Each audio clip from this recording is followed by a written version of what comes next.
नमस्कार दोस्तों, आप देख रहे हैं न्यूज नशा और मैं हूं आपके साथ अनु जैन रोहतगी। आंध्र प्रदेश का एक छोटा सा गांव अचानक ही बहुत बड़ी सुर्खियों में आ गया, बहुत जल्दी आ गया। कारण है कि यहां पर आयुर्वेद की जानकारी रखने वाले एक शख्स ने जड़ी बूटियों से कोरोना के मरीजों का इलाज करना शुरू किया और इससे मरीजों को फायदा भी हुआ और बड़ी संख्या में गांव वाले यहां पहुंचने शुरू हो गए।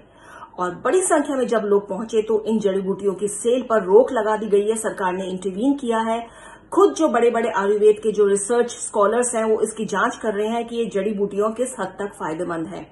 लेकिन जो आयुर्वेद से जुड़े लोग हैं उनका थोड़ा इस बात को लेकर रोष है। उनका कहना है कि यदि फायदा हो रहा था जड़ी बूटियों से तो उसको रोका क्यों गया। हमेशा आयुर्वेद को शक की निगाहों से क्यों देखा जाता है। और इन सब के बीच रामदेव और आईएमए यानी आयुर्वेद और वर्सेस एलोपैथी की जो लड़ाई छिड़ गई है वो सबके सामने ही है। तमाम बातों की चर्चा करने के लिए आज हमारे पास साथ डॉक्टर न्यूज नशा में डॉक्टर आरपी पराशर हैं, जो नेशनल प्रेसिडेंट हैं इंटीग्रेटेड एसोसिएशन के, मेडिकल एसोसिएशन के, आयुष से जुड़े हैं और खुद एक बहुत अच्छे आयुर्वेद डॉक्टर हैं। डॉक्टर पराशर, आपका बहुत बहुत स्वागत है न्यूज नशा में। सबसे पहला क्वेश्चन यही है कि आंध्र प्रदेश में जो जड़ी बूटियों से इलाज हुआ मरीजों का, मरीज ठीक भी हुए, एज ए आयुर्वेद डॉक्टर आपको लगता है कि ऐसी जड़ी बूटियां हैं जिससे मरीज ठीक हो रहे हैं और इसकी सेल जो रोक दी गई है इस पर आप क्या कहेंगे? रामनवमी के दिन से आंध्र प्रदेश के श्री कृष्णापत्तम गांव में अनंदया नाम के ट्रेडिशनल हीलर ने जड़ी बूटियों से दवाई देनी शुरू करी और उन दवाइयों से इतना प्रभाव पड़ा कि वहाँ पर रोज़ हज़ारों की संख्या में मरीज पहुँचने लगे। जब एक दिन मरीज 30,000 को पार कर गए तो सरकार ने ये कहकर दवा वितरण का कार्य रुकवा दिया कि इससे कानून व्यवस्था की स्थिति पैदा हो रही है और जो कोविड के नियम है उनका पालन नहीं हो पा रहा है। 21 मई को ये दवा वितरण का कार्य बंद हो गया। इसके बाद सरकार ने अपने प्रतिनिधि भेजे हैं और केंद्रीय आयुर्वेदिक रिसर्च जो एजेंसी है उसने भी अपने वहाँ पर प्रतिनिधि भेजकर दवाओं पर कार्य करना शुरू किया है। लेकिन जब तक दवा वितरण का कार्य ये एजेंसी रिसर्च करने के बाद शुरू करेंगे तब तक तो बहुत देर हो चुकी होगी। उस गांव में आज तक कोरोना से एक भी डेथ नहीं हुई है पिछले 1 साल में, ये वहां का रिकॉर्ड है। हम सरकार से मांग करते हैं कि सरकार वहां पर समुचित प्रबंध करे कानून व्यवस्था का और जो दवा वितरण कार्य वहां पर निःशुल्क हो रहा था उसको तुरंत शुरू कराए। सरकार को ऐसा कोई हक नहीं बनता कि अगर जड़ी बूटियों से फायदा हो रहा है, कोरोना पर नियंत्रण हो रहा है तो उसको इस तरह से रोका जाए। तो जैसा कि डॉक्टर पराशर ने कहा कि जड़ी बूटियों से बिल्कुल संभव है इलाज और इसकी सेल नहीं रोकनी चाहिए थी। सरकार को इसकी सेल पर से जो पाबंदी है उसको हटाना चाहिए। यदि इस काल में, महाकाल में कोरोना से कोई भी दवा, कोई भी जड़ी बूटी को से अगर फायदा हो रहा है तो उसकी सेल होनी चाहिए। डॉक्टर, यहाँ पे एक बड़ा प्रश्न आता है, जिस तरह से हमारा देश कोरोना से घिरा हुआ है और देखा जाए पिछले 1.5 साल में इतनी मौतें हुई हैं, इतने लोग इसका शिकार बने हैं, लेकिन उसके दूसरी तरफ आयुर्वेद के अलावा कई और पद्धति है जहां पर कोरोना का जो इलाज है वो जड़ी बूटियों या दवाओं से, जो कहते हैं एक्सपर्ट, संभव हो पाता है, हो सकता है, हो पाता है अगर इस पर थोड़ा सा ध्यान दिया जाए। क्या आपको लगता है सरकार ने आयुर्वेद और इससे जुड़ी जो और हमारी जो पुरानी परंपराएं हैं, पद्धति हैं, उस पर ध्यान नहीं दिया? नहीं तो कोरोना के मामले हम टैकल कर सकते थे। हमारी जो पद्धति है, पुरानी पद्धति इतनी पुरानी है और इससे कई तरह की बीमारियों का इलाज होता है। कोरोना का भी इलाज हुआ है और कई आयुर्वेद के एक्सपर्ट्स कहते हैं कि अगर इस पर ज्यादा रिसर्च होती और सरकार इस तरफ थोड़ा ध्यान दे देती तो हम जरूर कोई अच्छी दवाई, अच्छी जड़ी बूटी लेकर सामने आते और जो कोरोना महामारी है इस पर हम काबू पा सकते थे। तो आपको लगता है सरकार ने निग्लेक्ट किया है आयुर्वेद को? अगर वो कोरोना से डील करती आयुर्वेद के जरिए, एलोपैथी से तो करती ही, लेकिन साथ में अगर आयुर्वेद और चिकित्सा की सहायता लेती तो फायदा होता। वर्तमान सरकार आयुर्वेद और भारतीय चिकित्सा पद्धतियों के पक्षधर है, लेकिन कोरोना महामारी के दौरान जितना भारतीय चिकित्सा पद्धतियों का सदुपयोग हो सकता था उतना नहीं किया गया, वरना आज इतने मरीज और इतनी मौतें नहीं होती। आयुर्वेद में जो प्रोटोकॉल सरकार ने बताया अब तक, वहाँ से तो आयुर्वेद शुरू होता है। आयुर्वेद में बहुत सी ऐसी रस औषधियाँ हैं जो बिल्कुल तीर की तरह काम करती, जीवन रक्षक औषधियों की तरह काम करती हैं। अगर आयुर्वेद को खुला हाथ दे दिया जाए, आयुर्वेदिक जो कॉलेज हैं, जो रिसर्च इंस्टीट्यूट हैं, अगर वहाँ पर सरकार खुली छूट दे दे कि आयुर्वेद के माध्यम से कोरोना के रोगों का इलाज कर सकते हैं, तो बहुत जल्दी ही कोरोना पर नियंत्रण हो सकता है और आगे जो तीसरी लहर की बात की जा रही है संभवतः वो आने से रुक जाए। डॉक्टर पराशर मानते हैं कि सरकार प्रमोट कर रही है आयुर्वेद का, लेकिन जिस तरह से कोरोना काल में आयुर्वेद का सहारा लेना चाहिए था वो नहीं लिया गया।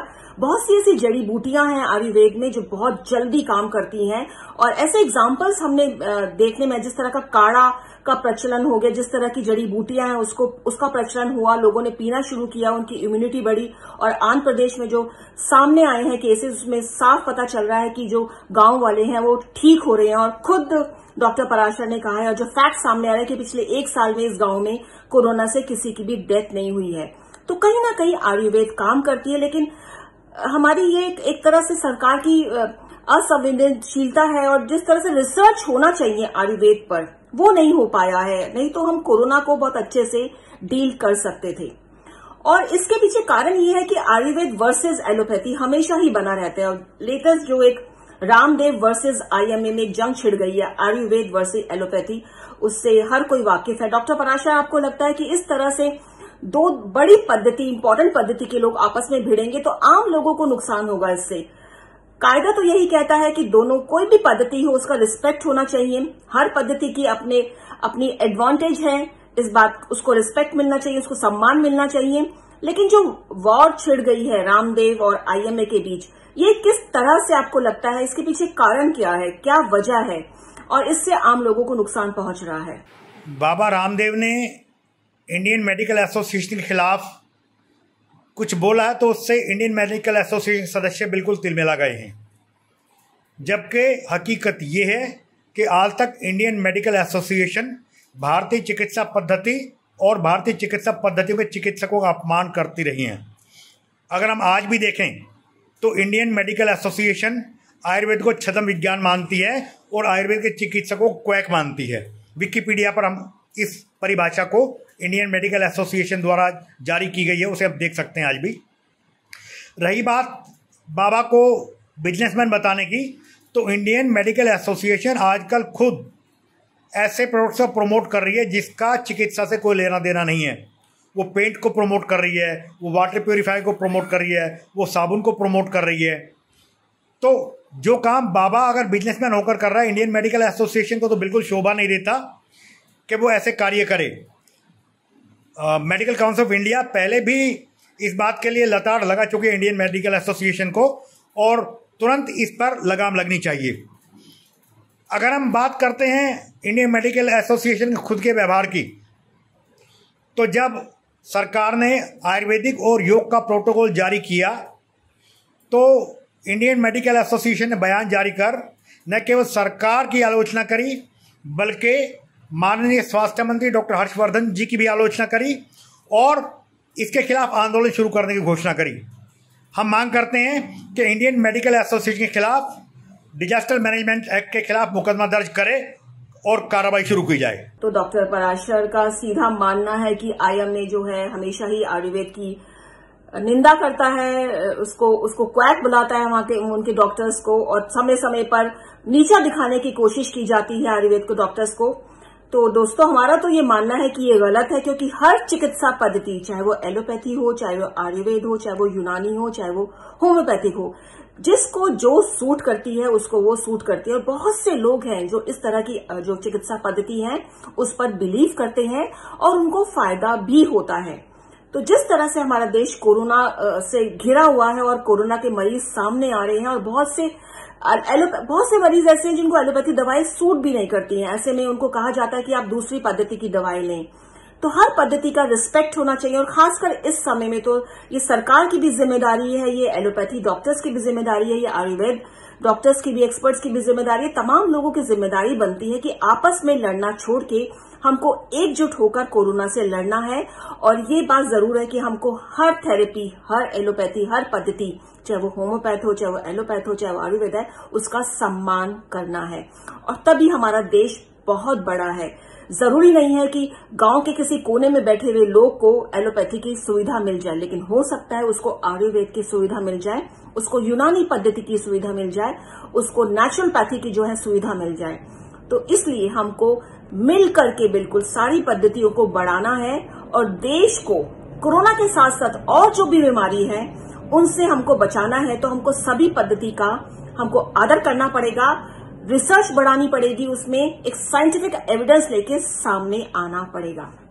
दोस्तों, न्यूज नशा के जरिए हमारी कोशिश रहती है आपको लेटेस्ट बातों के से अवगत करवाया जाए। जो वॉर चल रही है आजकल आयुर्वेद वर्सेस एलोपैथी, इसके बारे में जरूरी था कि कुछ जो मिथ हैं, जो फैक्ट्स हैं, वो जनता के सामने लाए जाए। डॉक्टर पराशर ने अच्छी बातें यहाँ पे बताई। उन्होंने साफ कहा है कि जो आयुर्वेद है इसकी जो जड़ी बूटियां हैं, लेकिन हाँ जरूरी यही है कि जाएं उसी के पास जो पूरा जानकार हो, जिसके पास प्रॉपर डिग्री हो, एक्सपीरियंस हो, उसी के पास अपना इलाज करवाने जाएं।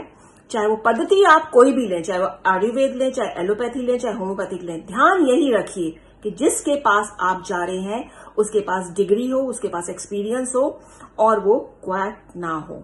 तो दोस्तों, आप देखते रहिए न्यूज नशा, आदत हर खबर की।